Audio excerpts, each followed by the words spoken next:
નમસ્કાર મિત્રો, જોબશ્રી YouTube channel પર આપ સૌનું ફરીવાર એક નવા વિડીયોમાં હાર્દિક સ્વાગત છે। મિત્રો, આજે આપણે આ વિડીયોમાં જોવાના છીએ પીડબ્લ્યુડી એટલે કે પબ્લિક વર્ક ડિપાર્ટમેન્ટ દ્વારા જે નવી ભરતીની જાહેરાત કરવામાં આવી છે તેના વિશે। મિત્રો, આ ભરતીમાં એજ્યુકેશન ક્વોલિફિકેશન છે તે 12 પાસ માંગવામાં આવ્યું છે। ટોટલ જગ્યાઓની વાત કરીએ તો 8500 જગ્યાઓ ભરતી થવાની છે। આ ભરતી માટે ભાઈઓ અને બહેનો બધા એપ્લાય કરી શકે છે જેમની ઉંમર 18 વર્ષથી લઈને 45 વર્ષ સુધીની હોય। તો મિત્રો, આજે આપણે આ વિડીયોમાં જોવાના છે પીડબ્લ્યુડી એટલે કે પબ્લિક વર્ક ડિપાર્ટમેન્ટ દ્વારા જે નવી ભરતીની જાહેરાત કરવામાં આવી છે તેની સંપૂર્ણ માહિતી। જો તમને આ વિડીયો પસંદ આવે તો વિડીયો લાઇક કરજો, શેર કરજો અને આ ચેનલ પર પહેલી વખત આવ્યા હોય તો ચેનલ સબસ્ક્રાઈબ કરી લેજો જેથી આવનાર નવા વિડીયોની માહિતી આપ સુધી પહોંચી શકે। તો આપણે જઈશું પીડબ્લ્યુડી દ્વારા જે નવી ભરતીની જાહેરાત કરવામાં આવી છે તેની ડિટેલ ઉપર અને સંપૂર્ણ માહિતી મેળવીએ। તો મિત્રો, આપણે આવી ગઈ છે પીડબ્લ્યુડી એટલે કે પબ્લિક વર્ક ડિપાર્ટમેન્ટ દ્વારા જે નવી ભરતીની જાહેરાત કરવામાં આવી છે તેની ડિટેલ ઉપર। અહીં વેકેન્સીનું નામ છે પીડબ્લ્યુડી નવી ભરતી 2025। ઓર્ગેનાઇઝેશનનું નામ છે સેન્ટ્રલ પબ્લિક વર્ક ડિપાર્ટમેન્ટ એટલે કે CPWD દ્વારા ભરતી છે તે બહાર પાડવામાં આવી છે। પોસ્ટ નેમની વાત કરીએ તો ઘણી બધી પોસ્ટ પર ભરતી થવાની છે જેમાં સુપરવાઇઝર, LDC એટલે કે clerk, accountant officer, assistant, driver, stenographer, multitasking staff એટલે કે MTS એમ ઘણી બધી પોસ્ટો પર ભરતી થવાની છે। કુલ મળીને 8500 જગ્યાઓ ભરતી થશે તો એપ્લાય જરૂર કરી દેજો।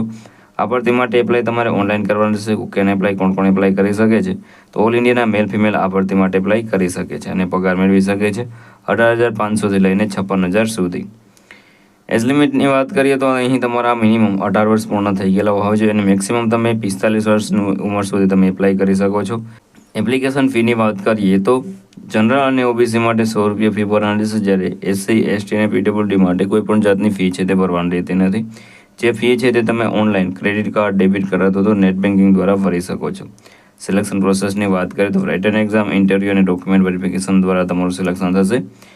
એજ્યુકેશન ક્વોલિફિકેશનની વાત કરીએ તો 10 પાસ, 12 પાસ, ગ્રેજ્યુએટ જે પણ તમારી પાસે એજ્યુકેશન ક્વોલિફિકેશન છે તે પ્રમાણેની પોસ્ટમાં તમે એપ્લાય કરી શકો છો।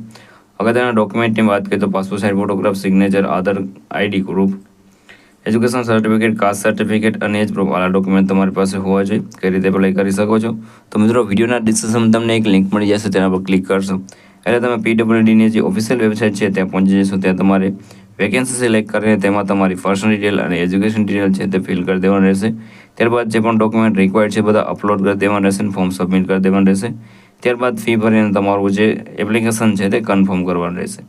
અગત્યની લિંકની વાત કરીએ તો તે તમને વિડીયોના ડિસ્ક્રિપ્શનમાં જ ત્યાં તમે એપ્લાય કરી શકો છો।